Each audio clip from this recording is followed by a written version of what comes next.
Ratib al-Hajj. Ini belum nyampe juga ya? Nyasar kali.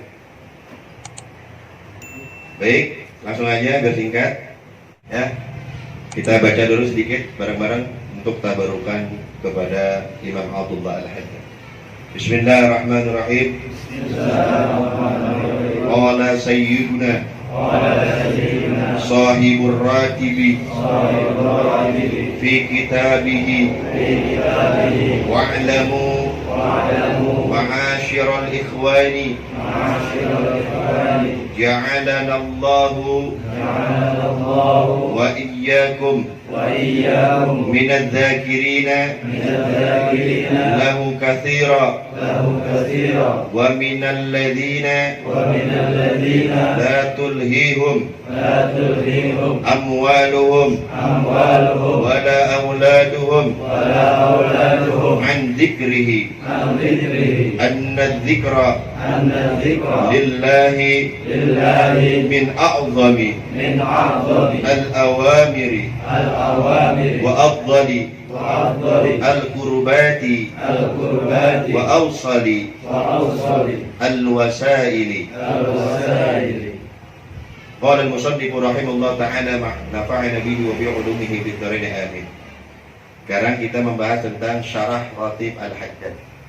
Ini syarah Ratib Al-Haddad tadi sudah saya sampaikan, isinya mengandung 27 faidah. Isinya bukan menerangkan keutamaan zikir semua, bukan. Isinya ada yang berkaitan dengan akhlak, isinya ada yang berkaitan dengan tauhid, dan sisanya adalah membahas kenapa kita baca ini, kenapa baca ini, kenapa sekian kali, kenapa sekian kali. Ini sisanya dalam pembahasan tersebut dibahas oleh beliau. Saya akan mencoba semampu mungkin akan kita bahas per faidah. Jadi faidah yang pertama, al-faidatul ula, faidah yang pertama, fi fadli dzikri, keutamaan orang-orang yang berzikir atau mengingat Allah Subhanahu wa taala.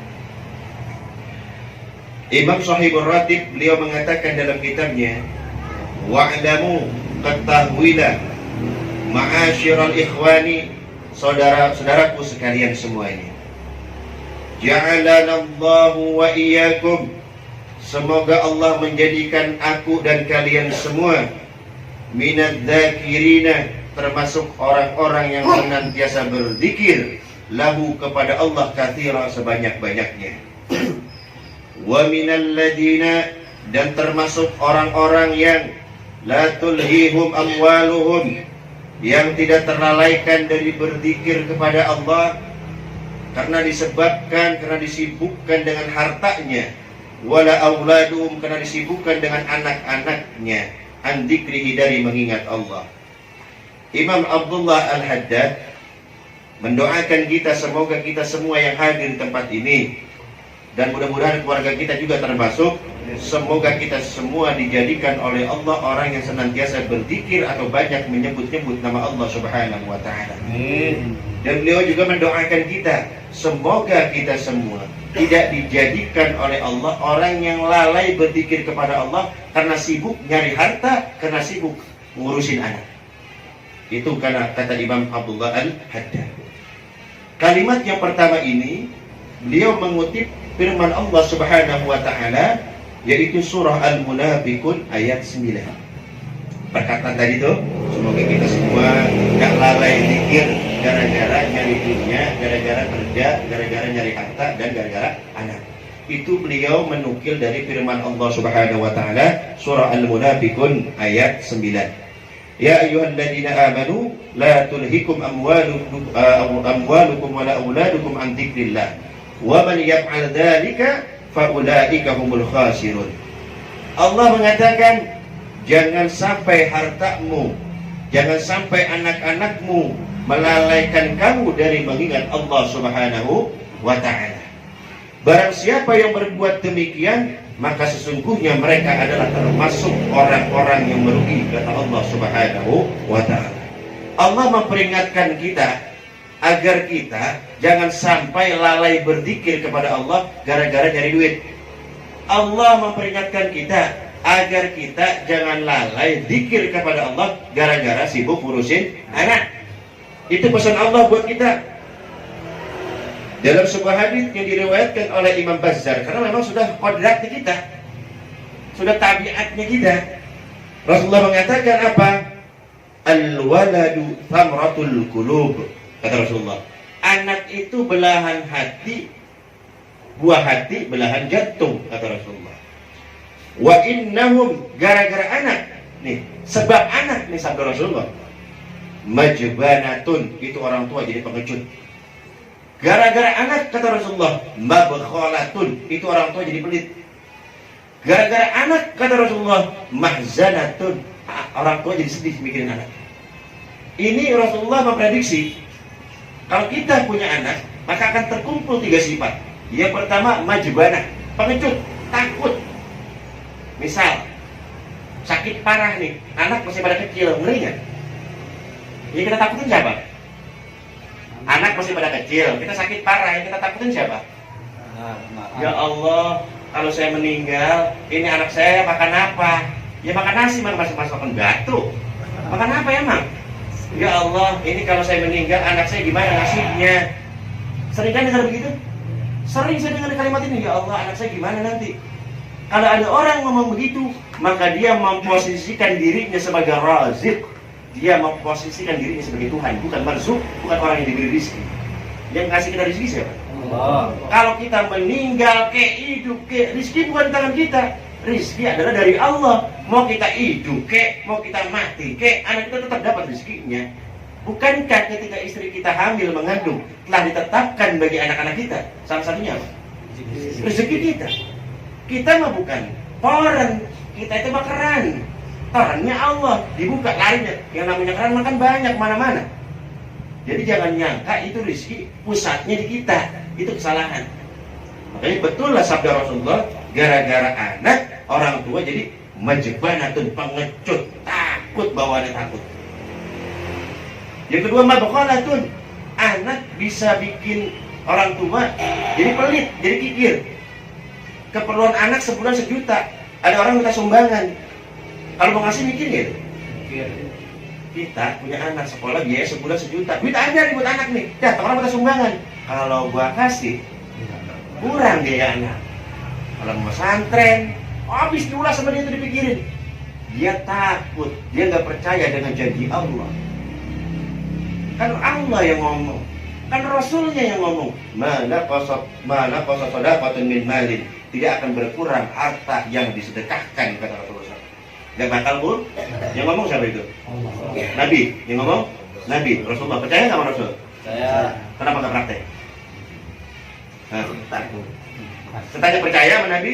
Percaya. Nabi bilang, kalau kamu sedekah diganti sama Allah, gak bakal berkurang harta kamu. Percaya? Percaya. Kapan mau praktek? Maruf, dengerin. Kita begitu kita duit buat anak satu bulan 1 juta, ternyata diberikan kelebihan rezeki oleh Allah 5 juta. Lebih kan? 4 juta. Itu bukan dipakai buat sedekah, dipakai buat main-main. Dipakai buat beli barang. Nanya dah, itu barang berapa duit di TV? 4 juta, mahal-mahal amat, ngapa-ngapa sekali. Yuk kita kesana yuk, main lah, lu jauh. Biarin, mahal, biarin. Ngapa-ngapa sekali.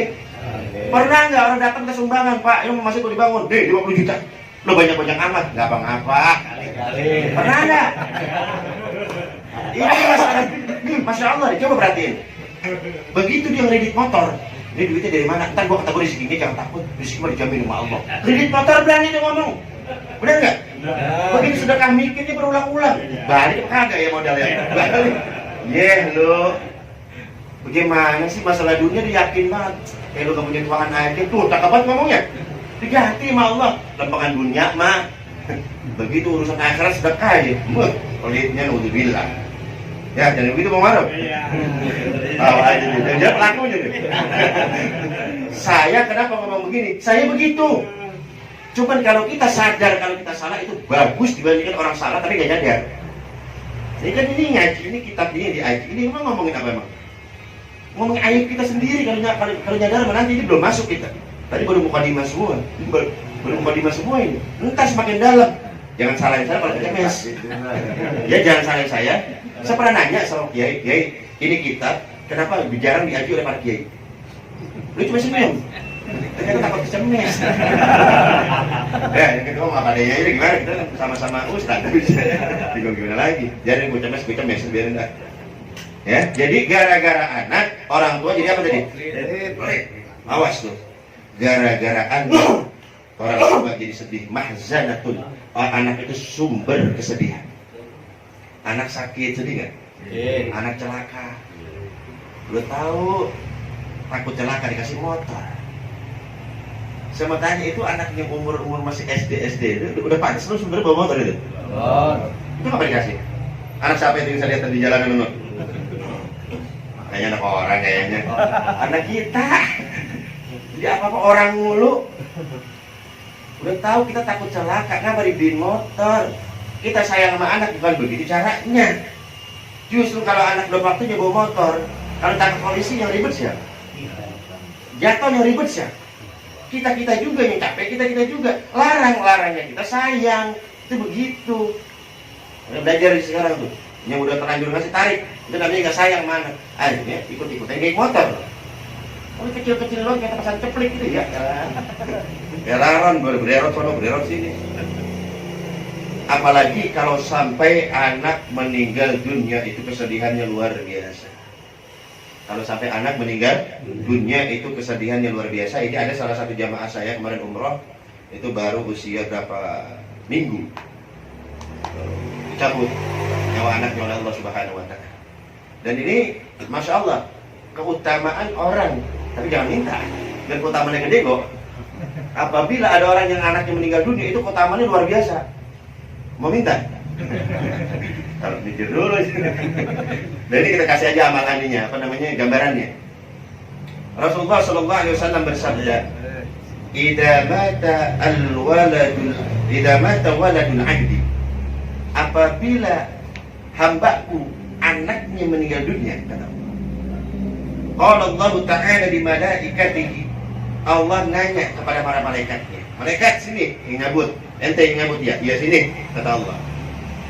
Qabattum walada 'abdi? Kamu ya yang menyambut nyawa anak hambaku, kata Allah. Ini Allah nanya bukan berarti Allah nggak tahu. Awas lagi. Allah nanya bukannya Allah nggak sama kayak bapak nanya sama anak. Nak, tong sini. 1 kali 1 berapa? Wah, bapak bego nih. Bapak 1 kali 1 nggak tahu. Bukan bapaknya bego, lagi inget tes. Allah juga sama. Bukan berarti Allah nanya Allah nggak tahu. Bukan Allah maha tahu. Masa Allah nggak tahu? Malaikat maut, kamu ya yang nyabut nyawa anak hamba saya. Fayaqulu dan na'am. Betul ya Rabb, kami yang mencabutnya. Fayaqulu, kemudian Allah berfirman, qabattum thamrata fuadi. Kalian mencabut buah hatinya, kalian berani mencabut buah hatinya. Fayaqulu dan na'am ya Rabb. Betul ya Allah, kami cabut buah hatinya. Kemudian Allah mengatakan, madza qala 'abdi. Begitu engkau mencabut nyawa anak hambaku, apa yang diucapkan oleh hambaku itu? Apa jawab malaikat? Fayaqulu hamidat wastarja. Ya Rabb, ketika aku cabut nyawa anaknya, dia mengucapkan alhamdulillah dan mengucapkan istirja. Istirja itu apa? Inna lillah wa inna ilaihi raji'un. Ketika aku cabut nyawa anaknya, wahai Allah, dia mengucapkan alhamdulillah, segala puji bagi Allah. Inna lillah wa inna ilaihi raji'un. Apa jawab Allah? Ya malaikati ubnu li 'abdi baitan fil jannah. Malaikatku, sini, bangunkan satu rumah di surga. Khususkan buat itu orang tua. Wasammuhu baital hamdi, dan namakan rumah yang di surga itu baitul hamdi, rumah penuh dengan pujian. Jadi orang tua yang ditinggal mati anaknya masih kecil, itu ternyata membawa syafaat utamanya sangat besar di sisi Allah Subhanahu wa Ta'ala. Dibangunkan bagi itu orang yang anak meninggal dunia sebuah rumah di surga. Lah kalau punya rumah di surga, masa orangnya nggak masuk? Gambarannya paham nggak? Kalau kita punya rumah di surga, otomatis masa rumah kosong, angker surga. Kalau rumah kita punya rumah di surga, maka kita masuk. Termasuk kalau kita nanam pohon di surga. Nanti di dalam surah Ratib itu ada Nabi Ibrahim titip salam Nabi Muhammad, Muhammad titip salamnya buat umat kamu. Bayangin, ribuan tahun yang lalu Nabi Muhammad Isra Mi'raj, ketemu Nabi Ibrahim. Muhammad sini, salamnya buat buat umat kamu. Nabi Ibrahim titip salam buat siapa? Buat siapa? Buat kita. Kita jawab apa? Tahu dari mana tuh begitu? Ngimprop aja. Ya salamnya bos Anu, iya deh, tersalamin. Apaan gitu? Kalau kita ada yang menitipkan salam, maka balikan dulu salamnya buat orang yang nitip salam. Misalkan, Habib, sampaikan salam saya buat Bang Samsul. Habib menjawab, alaika wa alaihis salam. Untuk kamu dan untuk dia keselamatan dari Allah. Bawa, ya, dia datang salamin. Apaan? Itu dalam agama Islam itu begitu. Nitip salamnya bos Anu, alaika wa alaihis salam. Ustaz Anas dapat salam dari Bang Samsul. Oh iya Bang Haji. Alaika wa alaihis, itu begitu, praktekin. Nabi Ibrahim titip salam, suruh Muhammad, bilangin Muhammad kamu nih. Apa Ibrahim? Suruh banyak-banyak nanam pohon surga.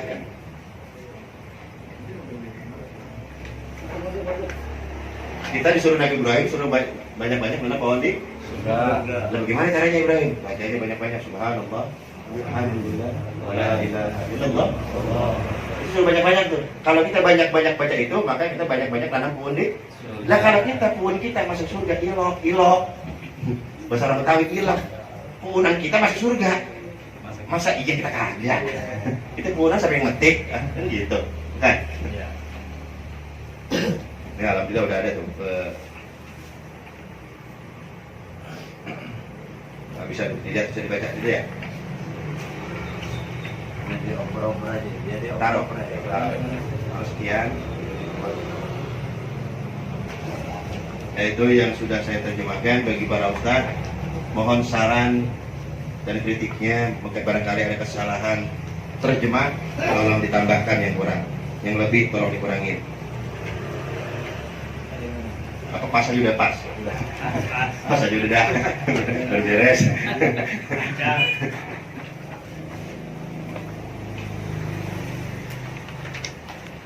Jadi sengaja saya pecah-pecah itu Arabnya itu supaya enak nerjemahinnya. Dan ini dibagiin bukan buat pajangan doang. Bulan depan dibawa lagi. Nah, apa yang saya sampaikan ini barusan itu namanya maklumat tambahan, ilmu tambahan dari luar ini kitab syarah. Tadi kan saya sampaikan wa'lamu ma'asyiral ikhwani, itu kan belum ada harokatnya tuh. Ya tadi iseng-iseng dah, ada harakatin dah, jadi bawa pulpen mah. Ya kagak mah insyaallah udah bisa dah.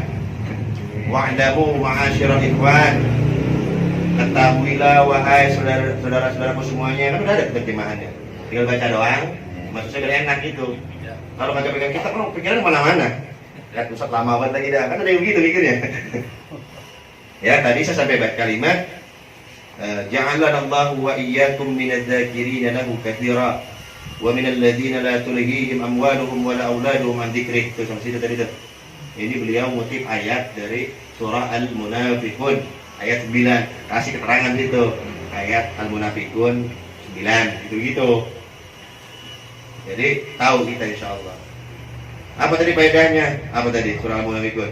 Jangan sampai anak-anak kita, jangan sampai harta kita menyebabkan diri kita lalai dari dzikrullah. Tadi sudah saya sampaikan bahwasannya anak itu membuat orang tua mempunyai 3 sifat. Yang pertama apa tadi? Pengecut, takut mati. Kalau saya mati anak saya makan apa? Makan nasi, begitu aja. Yang nomor 2, pelit. Sedekah takut. Nomor 3, sedih. Jadi ini sudah disampaikan tadi barusan, bahwasannya apabila ada orang tua yang ditinggal mati oleh anaknya, ini anaknya membawa syafaat yang sangat besar di sisi Allah. Allah bangunkan bagi dia sebuah rumah di surga yang dinamakan dengan Baitul Hamdi, rumah pujian. Masya Allah, itu luar biasa. Itu nggak ada, itu keterangan dari saya. Ini anak-anak yang meninggal dunia yang usianya kecil nanti, ketika disuruh mereka berkumpul, ini ngumpul yang anak kecil yang di surga ini. Di luar surga mau masuk nih. Dibilangin sama Allah, yuqalu lahum udkhulul jannata. Tong. Ngumpul. Masuk ke surga. Nolak. Enggak ya. Enggak mau. Masya Allah, ini anak kecil disuruh masuk surga enggak mau. Apa jawab dia? Fa yaquluna hatta yadkhula abauna. Kami enggak bakal masuk ke dalam surga sebelum orang tua kami ikut kami masuk dalam surga. Masya Allah. Dan jangan sedih, tapi seharusnya bahagia kalau ada orang tua yang ditinggal mati oleh anaknya saat kecil. Kemudian begitu anak-anak kecil mengatakan, ya Allah, kami tidak mau masuk dalam surga sebelum kami, orang tua kami masuk surga. Kemudian Allah mengatakan, udkhulu al-jannata antum wa aba'ukum. Kalau begitu, masuklah kamu ke dalam surga bareng-bareng dengan orang tua kalian. Masya Allah. Jadi jangan sedih, ya. Inna lillahi wa inna ilaihi. Artinya, segala bingung lagi kalau tanya artinya, Roman. Segala sesuatu itu punya lah, yang punya ngambil, masa mau komplain. Mas Samsul sekali di motor, ya berapa lama? Sebulan. Sudah sebulan saya ambil, ngambek. Yang salah siapa? Bagaimana sih Bang Samsul punya motor saya? Ngapa jadi ngambek sih? Sama, bukankah kita ini adalah titipan dari Allah semuanya? Bukankah anak-anak kita adalah titipan Allah buat kita? Ketika Allah menitipkan anak kepada kita, Allah boleh kapan aja ngambil titipannya. Bisa jadi ketika masih kecil, bisa jadi agak gedean, bisa jadi sampai dewasa. Kalau yang kecil, ini Masya Allah. Kalau anak soleh, kalau sampai gede, ini belum ketahuan solehnya nih, betul ya? Ya Allah, jadi anak saya jadi anak soleh. Umur 10 tahun belum kelihatan nih. Ini rada-rada badan, soleh apa kagak nih? 12 tahun, waduh. 13 tahun, dia makin takut. Jadi belum ketahuan solehnya. Tapi kalau anak yang kecil yang belum balik meninggal dunia, itu udah pasti. Itu udah pasti. Makanya dalam sholat jenazah doanya apa? Allahumma ja'alhu faraton li abawaihi. Wahai Allah, kan doanya begitu. Wahai Allah, jadikan ini anak yang ini tebusan bagi kedua orang tua. Pahala yang didahulukan olehmu ya Allah. Jadi pahala ini diduluin oleh Allah. Terus asbab anak meninggal dunia. Gede nggak pahala itu? Gede nggak pahalanya? Gede. Terus mau nyobain gitu? Tak dulu. Nah, ini kan gini. Nah, kita bahkan cuma saling mengingatkan. Ketika kita dalam posisi tidak mengalami, kita bilang sama teman kita sabar. Kan gitu. Gitu aja. Jadi ini ada jamaah kita yang anaknya meninggal dunia umur berapa hari gitu. Kita doakan semoga anaknya menjadi tebusan bagi kedua orang tuanya. Seperti jangan sampai anak-anak kita menyebabkan kita lalai dari menyebut Allah. Seorang ulama yang bernama Syekh Yazid Al-Bustami. Siapa? Dulu waktu beliau masih kecil, ini ngapal Quran. Sampailah beliau pada ayat surah Al-Muzammil. Ayat pertama. Ya ayyuhal muzammil. Wahai orang-orang yang berselimut, bangunlah. Nanya sama bapaknya, Pak, tadi Bustami ngapalin ayat, ketemu surah Al-Muzammil. Hai orang-orang yang berselimut, bangun. Dia nanya, orang yang lagi selimut suruh bangun itu siapa? Wa nabiyuna Muhammadun sallallahu alaihi wasallam. Orang yang lagi selimutan itu adalah Nabi kita, Nabi Muhammad sallallahu alaihi wasallam. Qumil laila illa qalila. Bangunlah sembahyang di malam hari kecuali cuma sedikit. Jadi Allah memerintahkan kepada Nabi Muhammad, Muhammad, kamu sudah muslimut, bangun sholat malam. Nanya lagi, kan ayat selanjutnya Nabi Muhammad suruh bangun ya Pak? Iya, suruh ngapain? Sholat malam, tahajud. Iya, kenapa Bapak nggak tahajud? Apa jawab bapaknya? Nah, sholat tahajud itu hukumnya wajib bagi Rasulullah. Jadi tahajud itu hukumnya wajib buat Nabi Muhammad. Akan tetapi tahajud itu tidak difardukan, tidak diwajibkan untuk umatnya. Oh, diapalin lagi, bocah namanya juga nanya. Diapalin lagi sampai ayat yang ke-20. Sampai ayat yang ke-20. Kemudian ini Yazid Bustami mengatakan, wa ta'ifatum minal ladina ma'aka. Wahai ayah, aku membaca surat lanjutannya. Wa ta'ifatum minal ladina ma'aka. Dan orang-orang yang sholat juga di belakangmu wahai Muhammad. Nanya lagi nih, orang-orang yang sholat di belakang Nabi Muhammad siapa? Hum ashabu Muhammadin sallallahu alaihi wasallam. Mereka adalah para sahabat Rasulullah sallallahu alaihi wasallam.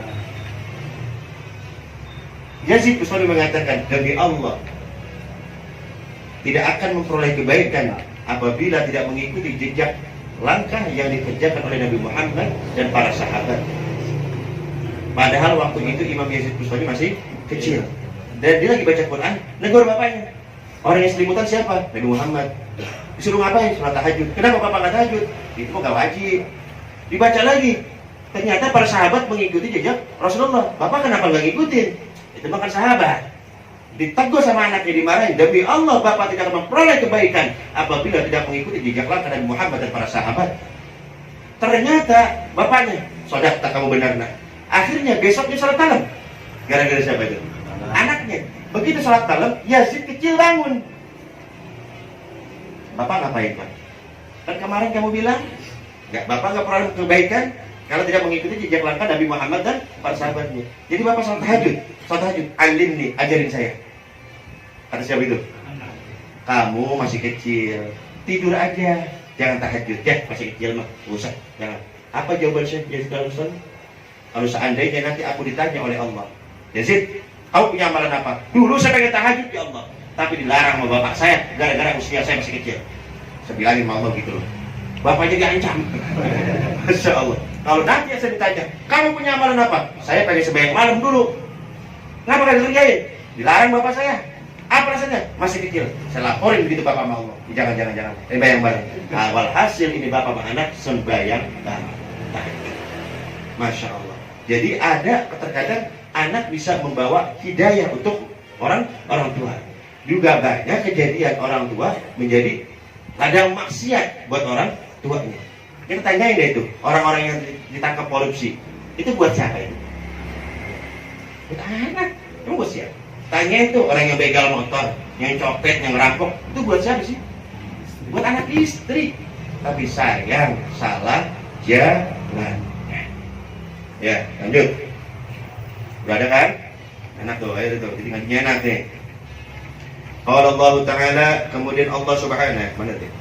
Oh, an-dzikra, sesungguhnya berzikir lillahi kepada Allah min a'zamil awamir, itu adalah perkara yang sangat agung dan perkara yang sangat mulia. Masih halaman pertama. Udah main kebet aja ini. Belum masih halaman pertama, belum kemana-mana. Belum ada di tangga. An-dzikra, sesungguhnya berzikir lillahi kepada Allah min a'zamil awamir, adalah perkara yang agung dan perkara yang sangat mulia. Wa afdalil qurbat, dan amalan yang paling efektif, amalan yang paling ampuh untuk mendekatkan diri kita kepada Allah. Wa awsalil wasail, serta sarana yang paling cepat sampainya kepada Allah. Jadi ternyata zikir ini punya keutamaan, Masya Allah. Kalau kita pengen dekat sama Allah, cepat, gak usah pakai yang lain, cukup dengan zikir. Zikirnya zikir apa? Nah ini nanti disampaikan oleh beliau. Apa aja zikirnya? Yang paling utama itu apa? Nggak sembarangan zikir. Cara bacanya pun nggak sembarangan. Termasuk Habib, Masya Allah, membaca la ilaha illallah. Ini dibahas. Biasanya baru tahu. Baru itulah ngaji. Ini tahu. Nanti kita sampaikan bercepat ya. Kemudian Allah Subhanahu Wa Taala mengatakan, ya ayyuhalladzina amanu udzurullaha dzikran katsira. Hai orang-orang yang beriman, banyak-banyaklah kamu menyebut-nyebut nama Allah. Wasabbihuhu bukratan wa asila, bertasbihlah kepada Allah di waktu pagi dan di waktu petang. Allah nyuruh apa ini? Banyak-banyak berzikir. Kalau kita habis sholat, biasanya kita suka banyak ini. Allahumma a'inni ala wa syukrika wa husni. Artinya apa? Allahumma, wahai Allah, a'inni, tolong hamba ala dzikrika, supaya terus bisa mengingatmu ya Allah. Kita itu gak bisa, la haula wa la quwata illa billah. Kita gak mempunyai kekuatan untuk taat kepada Allah. Kita tidak mempunyai daya untuk menolak maksiat kepada Allah illa billah, kecuali Allah turun tangan. Termasuk zikir, kita tidak akan diberikan nikmat zikir oleh Allah. Ini lisan ini berat zikir kepada Allah kalau kita tidak minta tolong dulu kepada Allah. Minta dulu makanya banyak-banyak yang susah zikir nih. Ini kalau wirid bahwasannya pantatnya udah berasa gresek. Ini banyak-banyak baca doa ini nih. Allahumma a'inni ala dzikrika wa syukrika wa husni ibadah. Ya Allah, mudahkan aku untuk senantiasa berzikir mengingatmu. Mudahkan aku agar aku senantiasa bersyukur kepadamu. Wa husni ibadatik, dan aku beribadah dengan baik ya Allah. Minta sama Allah. Termasuk kalau kita ingin dijauhi oleh setan, minta tolong siapa? Siapa? Nih, kita lewatin rumah nih, ada anjingnya. Walah, kalau kita lewat pasti gigit. Kita mau pukul, kita mau timpuk, apa kita bilang sama yang punya? Yang enak gimana? Sama yang punya. Kalau kita timpuk, besok kita lewat, dia ngincar. Tapi kalau dipesan sama yang punya, jangan gigit dia. Dia apal. Setan yang punya siapa? Setan yang lepas siapa?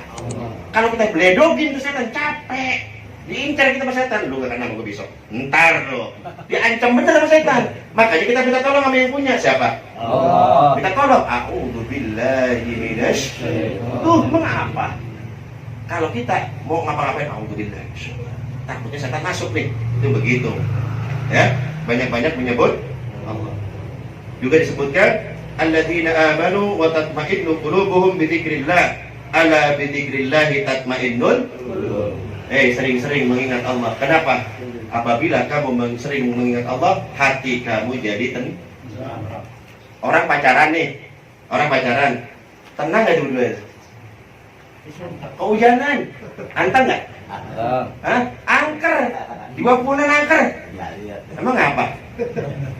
Sebab dia sedang berduaan dengan kekasihnya. Jadikanlah Allah kekasih kita. Maka ketika Allah memberikan musibah kepada kita, anteng. Orang lagi pacaran dulu nih, dicubit sama pacarnya, pedes buat sakit, asin nengah tuh. Padahal dicubit sakitnya luar biasa, merah tangannya, kagak marah sama pacarnya kagak. Ayang mah tuh, dia masih bisa senyum. Padahal kenapa ketika Allah menguji kita tidak begitu kepada Allah? Allah madah. Ya Allah, sama manusia kita bisa sabar, masa kepada Tuhan ya manusia kita tidak bersabar? Ya, pahami itu baik-baik. Jadi kalau kita pengen mesra dengan Allah, mesra seperti kita mesranya dulu sama pacar dulu. Udah gaplok kayak mau dicubit kayak senyum terus. Emang apa lu nyengir aja yang gaplok? Pacar. Begitu. Coba udah kawin. Bini kita gaplok nih, siapa itu ini? Gaplok. Beda kan? Beda. Kemudian kalau Rasulullah SAW, Nabi Muhammad bersabda, "Ana inda dhanni 'abdi bi," sampai jam 11 ya. Aku tergantung prasangka hambaku kepadaku.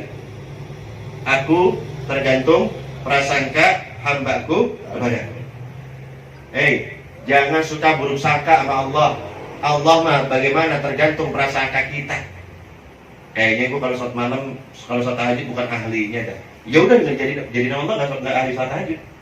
Saya orang miskin, kayaknya nggak mungkin jadi ahli sedekah. Ya udah, nggak mungkin jadi ahli sedekah. Karena aku tergantung prasangka hambaku kepada aku. Nih, ada yang belum haji? Jawab lah. Ada yang belum haji? Pengen? Kayaknya nggak mungkin dah. Gaji segini, hasil parkir, tambah lagi jadi juri burung. Agak nyampe juga ini mah. Begitu kan? Ya. Pernah nggak pelintas pikiran begitu? Kayaknya kalau saya berangkat haji kagak nyampe. Dia pikir rezeki jadi dia. Berapa banyak orang berangkat haji dioposin orang. Berapa banyak. Jangan sok kalau orang begitu, sok namanya. Kata Allah, dulu-duluin gua lu. Lu gua mau berangkatin, nyula. Buruk sangka sama gua. Udah jadi dah. Dibatalin bisa sama Allah. Buruk sangka. Makanya ana inda dhanni 'abdi bi. Tergantung prasangka hambaku kepadaku. Mau kita miskin kek, mau kita susah kek, niat niat aja. Ya Allah, hamba niat pengen berangkat haji ke Baitullah. Udah segitu. Niat emang bayar apa? Kalau niat bayar baru puyeng. Wah, sekali niat gocap lumayan nih rokok 2 bungkus. Bingung baru. Ini niat gratis sama niat susah banget. Ya, belajar husnuzon kepada Allah. Apapun yang Allah berikan ujian kepada kita, husnuzon, baik sangka. Wa ana ma'ahu hina yadhkuruni. Kalau hambaku mengingat aku bersama hambaku. Fa in dzakarani bi nafsi dzakartuhu bi nafsi. Kalau dia mengingat-ingat aku, maka aku akan mengingat-ingat dirinya. Wa in dzakarani bi mala'in dzakartuhu bi mala'in khairin minhu. Kalau dia menyebut-nyebut asmaku, menyebut-nyebut namaku, kata Allah, dengan sekelompok orang, maka aku akan menyebut-nyebut nama dia dengan kelompok yang lebih hebat dari kelompok dia. Allah menyebutin malaikat, sebutin nama dia. Sebutin, ayo. Dia kan sama grupnya tuh. Kata Allah, gue juga punya grup, dikumpulin grupnya. Sebutin nama dia, karena dia telah menyebut-nyebut nama aku, kata Allah Subhanahu. Wa in taqarraba ilayya shibran, apabila hambaku datang menemuiku sejengkal, ya. Maksudnya sejengkal ini, awas nih, ini akidah nih. Allah di mana?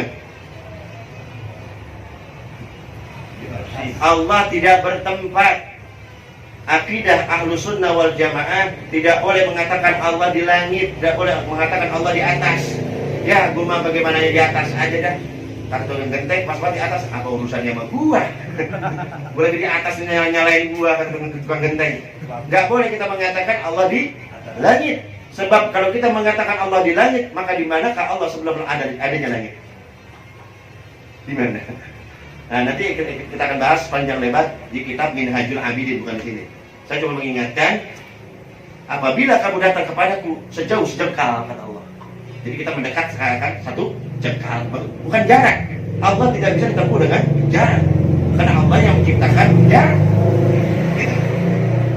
Taqarrabtu ilaihi dira'an, maka aku mendekatinya dira'. Dira' ini segini nih, lihat nih. Dari siku sampai ujung jari tengah. Itu namanya dira', ya, dari ujung jari tengah sampai siku, itu namanya dira'. Kalau hambaku datang kepadaku satu jengkal, aku dekati dia sejauh satu dira', kata Allah. Di sini oleh Imam Abdullah Al-Haddad ditakwil. Perhatiin tuh, ada kan kalimat dalam kurung? Ai bi ta'ati. Kalau hambaku taat kepadaku, ketaatan dia sejauh sejengkal doang. Saking rahimnya Allah, aku dekati dia dengan rahmatku sejauh satu zira'. Paham gak nih? Wa in taqarraba ilayya dira'in, akan tetapi apabila hambaku mendekatiku satu zira', taqarrabtu ilayhi ba'an, maka aku akan mendekati hambaku ba'an, sejauh ba'an. Ba'an itu segini, tangan direntangin, satu depa itu segini, tangan dua-duanya segini, dari ujung jari tengah sampai ujung jari tengah, itu namanya satu depa.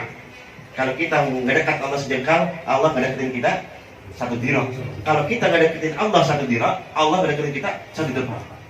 Jadi saking sayangnya Allah, kita sedikit, Allah udah banyak. Ya begitu. Wa in adani yamshi, kalau hambaku datang kepadaku dalam keadaan berjalan, ataituhu harwalatan, aku akan mendatangi hambaku dalam keadaan berlari. Yadullahi fawqa aydihim, tangan Allah di atas tangan mereka. Oleh ulama Ahlussunnah wal Jamaah ditakwil, bukannya tangan artinya tangan, tapi adalah kuasanya Allah. Kekuasaan Allah berada di atas kekuasaan mereka, maksudnya gitu. Kemudian selanjutnya Rasulullah mengatakan, maukah kalian aku ajarkan kepada kalian pahala yang apabila dikerjakan itu lebih, amalannya paling baik, amalan yang paling cepat nyampenya, amalan yang apabila dilakukan derajatnya jadi tinggi, cepat, lebih oke dari infak, lebih hebat dari jihad sekalipun. Ini saya terjemahinnya di belakangnya. Mau nggak kita, kata Rasulullah? Rasulullah ditawarin, sahabat ditawarin Rasulullah, mau nggak saya kasih amalan? Kalau kamu mengamalkan ini lebih hebat dari jihad. Kalau kamu mengamalkan ini amalan lebih hebat dari sedekah, lebih cepat nyampainya kepada Allah. Para sahabat mengatakan, qalu bala, mau ya Rasulullah. Rasulullah mengatakan, zikrullah, berzikir kepada Allah. Nah, langsung aja ke pokok permasalahan.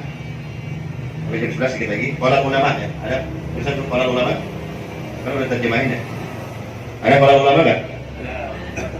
Afdhalud dzikri ma kana bil qalbi, sebaik-baiknya zikir adalah yang zikir dengan hati, wal lisani, dan lisan jami'an, dua-duanya.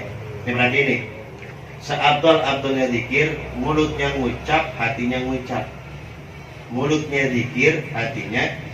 Cuma bagaimana? Ntar kita bahas di sini. Wa dzikrul qalbi ala infiradihi afdhalu min dzikril lisani ala infiradihi. Akan tetapi kalau diadu nih antara zikir hati dengan zikir lisan, yang menang mana? Maka yang menang adalah zikir qalbi, zikir hati. Ini saya singkat-singkat, kan udah ada terjemahannya, jadi nggak usah ini lagi. Kultu maknanya, nah ini perhatikan baik-baik. Ini kita udah mulai masuk. Makna zikril qalbi yang dimaksud dengan zikir hati, antakuna suratul zikril jari 'ala lisani hadiratan fihi wa jariyatan alaih.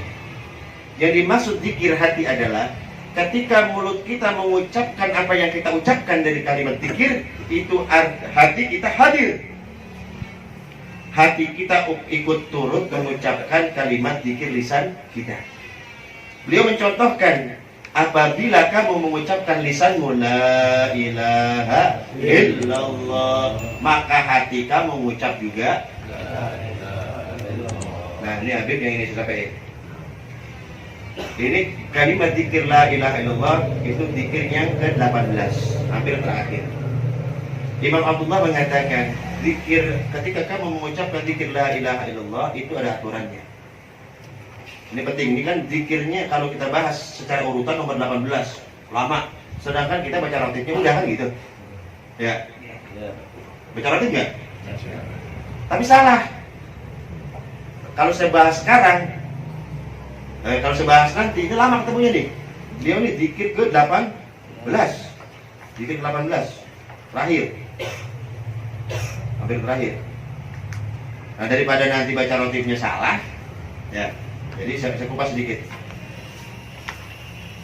Nih. Beliau mengatakan, qaulu sahibir ratibi nafa'allahu bihi. Imam Allah mengatakan la ilaha illallah, la ilaha illallah khamsuna marratan, paling sedikit kalau kamu baca ratib la ilaha illallahnya tahlilnya 50 kali. Enggak boleh dikurangin. Kalau kamu baca zikir secara ratib ya. Kalau thariqah qadiriyah naksabandiyah itu alal aqal paling sedikit 165. Tapi Imam Abdullah Al-Haddad thariqah alawiyyin itu membaca la ilaha illallah berapa kali? Hakada tahlilatan fi nafasin wahidin. Ketika kamu membaca tahlil, ucapkan 2 kalimat tahlil 1 kali nafas. La ilaha illallah, la ilaha illallah. 2 tahlil 1 kali nafas. Karena kita jangan motong-motong nafas tuh. Jangan nafas itu. Jangan. Beliau menjelaskan zikir itu nanti bekasnya, dampaknya hati jadi bercahaya. Kalau hatinya bercahaya, maka akan tajam mata hatinya. Kalau tajam mata hatinya, maka Allah akan membukakan hijab, tirai dibuka. Inilah dalam ilmu tasawuf disebut dengan mukasyafah, bisa nebak orang. Benar kan kalau Habib, wah hati-hati tuh Habib dibacain mulu. Wah lu belum realistik ya, habis dibacain. Itu mata hatinya tajam, itu basirohnya tajam. Kenapa? Zikirnya benar. Kita bisa nggak kayak gitu? Tuh kan? Ana inda dhanni abdi bi, aku mah bagaimana prasangka hambaku kepadaku, kata Allah. Bisa nggak kayak begitu kita? Nggak jadi nentuin diri sendiri dulu. Ini penyakit kita dari dulu tuh itu. Jadi kita nonton wali, hebat ya wali, kayaknya mau kagak bisa. Ya udah kayak wali. Paling tinggi wali nikah udah. Pokoknya kalau saya tanya bisa nggak? Bisa. Kita minta tolong mau. Karena Allah yang punya, emang kita yang punya. Allah yang punya. Maka mukasyafah itu muncul karena mata batinnya, basirohnya itu kuat. Dari mana bekasnya? Dari zikir. Bagaimana zikirnya? Benar. Termasuk la ilaha illallah. Afdhalu dzikri. Jangan pakai nyari-nyari yang lain. Rasul udah ngomong, zikir yang paling afdhal, zikir yang paling utama, zikir yang paling luar biasa, la ilaha illallah. Mantengin di situ, tapi bukan asal baca. Imam Abdullah Al-Haddad mengatakan, tahlil tadi, 2 tahlil fi nafasin wahidin, 1 nafas. Nah, praktek coba. La ilaha illallah, la ilaha illallah. Ambil nafas. Makanya jangan buru-buru. Nanti yang mimpinnya jangan buru-buru. Jadi kita mau berjumlah. Berapa? Bocah. La ilaha illallah, la ilaha illallah, la ilaha illallah. 25, la ilaha illallah. Ngapain? Akhirnya bekasnya nggak dapat. Faedahnya nggak kena. Dan bukan hanya ini, tata cara ngangkat kepalanya pun ada tuntunannya. Kan di thariqah qadiriyah naksabandiyah itu, ketika kita memulai zikir, menarik la, itu kepala tunduk. La, angkat, ila ke kanan, ha, illallah ke hati sebelah kiri. Itu begitu. Ini agak beda lagi tuh, sedikit. Tapi nanti akan kita kupas di bab ini. Ya, jadi ingat yang ini dulu nih. Yang terpenting ingatin dulu. bahwasannya membaca tahlil dalam kalimat la ilaha illallah pada syarat ratib itu gimana? Dua tahlil dengan satu berapa paling sedikit berapa kali? 50. Kalau banyaknya mau 1000 kali, mau 20.000 kali, mau 70.000 kali boleh. Bahkan 70.000 itu disebut dengan oleh para sahabat Rasulullah dulu itu namanya dzikrul fida. Apa? Dzikrul fida. Orang yang membaca la ilaha illallah 70.000 kali, 70.000. Bisa nggak? Bisa nggak? Orang yang membaca la ilaha illallah 70.000 kali, maka dia akan menjadi tebusan bagi orang tuanya. Sekalipun orang tuanya masuk neraka, dikeluarkan oleh Allah dari nerakanya asbab 70.000 la ilaha illallah tadi. Dan ini bisa dilihat dalam kitab Irsyadul Ibad ila Sabilur Rasyad, Syekh Zainuddin Al-Balibari. Itu ada orang, ada wali masih muda. Dia diberikan karomah, bisa melihat penduduk surga, bisa melihat penduduk ahli neraka. Jadi ujung-ujung, ya Allah, si fulan dimasukin neraka. Wah, ngeri kan? Begitu disebut saudara kita, ya Allah, aduh ngeri. Nah dia waktu itu diperlihatkan masuk neraka, yang diperlihatkan emaknya, untungnya lagi makan, Allah, ibu saya masuk neraka, ibu saya masuk neraka. Ada orang mengamalkan dzikrul fida tadi, baca 70.000. Ya Allah, saya dengar ini anak muda wali. Saya ingin membuktikan satu kewaliannya, yang kedua saya ingin membuktikan faedah ini dzikir. Saya udah dzikir 70.000. Ya Allah, zikirku yang aku baca kemarin 70.000, aku hadiahkan sebagai tebusan untuk ibunya yang masuk neraka. Baru itu orang ngomong begitu, alhamdulillah ukhrijat ummi, alhamdulillah ibu dikeluarkan dari neraka. Masya Allah. Apa kata beliau? Ternyata ini benar, zikir tebusan ini benar, dan itu walinya benar. Ini paham nggak itu? Paham nggak itu? Ya, masya Allah. Ini jangan sampai di sia-siain ini. Iya. 70.000 ya, sekali duduk dari berapa? Ini urusannya surga ini, neraka ini urusannya. Dan neraka nggak bisa ditunda-tunda. Ya kalau pengen, apalagi kalau yang ngerasa orang tuanya udah meninggal dunia, dan kita tahu betul orang tua kita itu malas ibadahnya, orang tua kita tahu betul malas ngajinya. Nah, sebagai wujud anak yang soleh, baca deh tuh 70.000 kali. Begitu udah beres, ya Allah, aku hadiahkan zikir ini untuk fulan.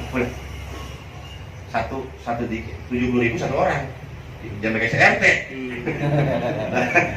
Enak kali ini 70.000 satu. Ya, jadi itu apa tadi? Gimana tadi? Nah, jadi kalau mulut mengucap la ilaha illallah, hati juga la ilaha. Jadi gini, makanya kalau jadi kita maksud beliau ini seakan-akan ketika lisan kita la ilaha illallah, arti kayak ngucap seperti ngucap la ilaha illallah. Makanya bukan kalau dikit itu merem, jangan pelotot segala apa yang dilihatin. Jadi nggak konsen la ilaha illallah, arti seakan-akan kayak nulis kayak ada tulisan, membaca tulisan la ilaha illallah gitu. Nah nanti ini mungkin insyaallah di pertemuan yang akan lanjut, kalau orang udah jadi itu zikirnya seperti apa. Dan menurut Imam Ghazali tingkatan zikir itu 4. Ya, tingkatan orang berzikir itu ada 4. Yang pertama kita banget, yang kedua orang lain, yang ketiga apalagi, yang keempat ya wali itu. Nah ini minimal kita bisa nggak ngejar wali nih? Kita mau begini sih, kan ada tuh film wali Songo itu ya, di TV tuh, berapa jam itu? 2 jam. Bayangin, orang puluhan tahun, disingkat, cuman 2 jam. Kan kagak ceritain tuh wali berantem sama bininya. Ceritain dia jadi film. Si wali Sunan Kalijaga berantem sama bininya, dimaki-maki sama bininya, anaknya bader banget, kagak nurut. Ceritain nggak jadi film itu? Kan kagak. Emang kita mikir wali itu lurus aja, bininya nurut aja, anaknya sore, kagak. Nah kadang-kadang setak juga sama bini. Makanya kalau pengen dalam kitab At-Tuyur ada teman datang ke rumah temennya, muncul, Assalamualaikum, salam. Walang apa tuh bini?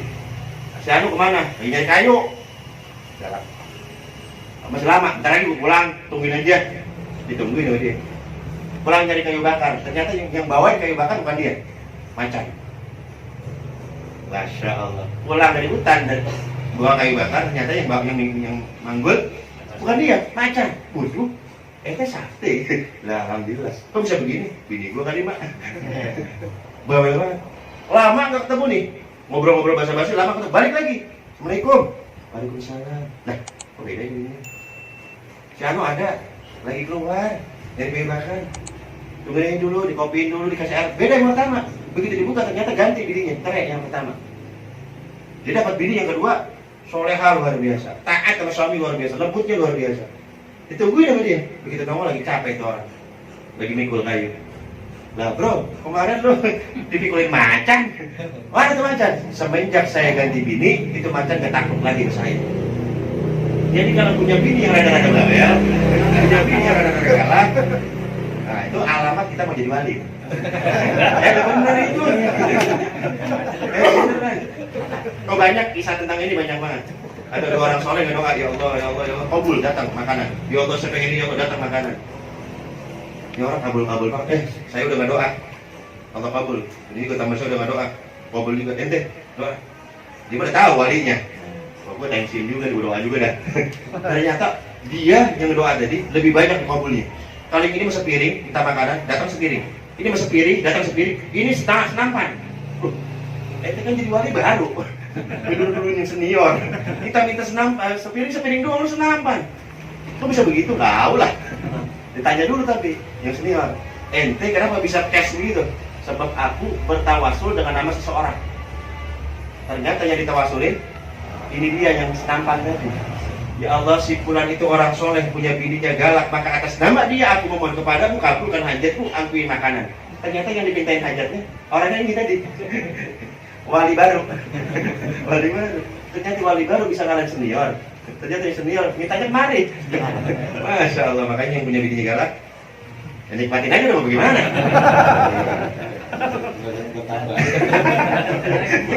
Lah kalau nggak percaya tesnya ke kebun binatang dah.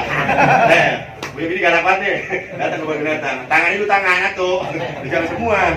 Kalau dia ada minggir, nggak bener nih. Takutnya kalau semua dimakan.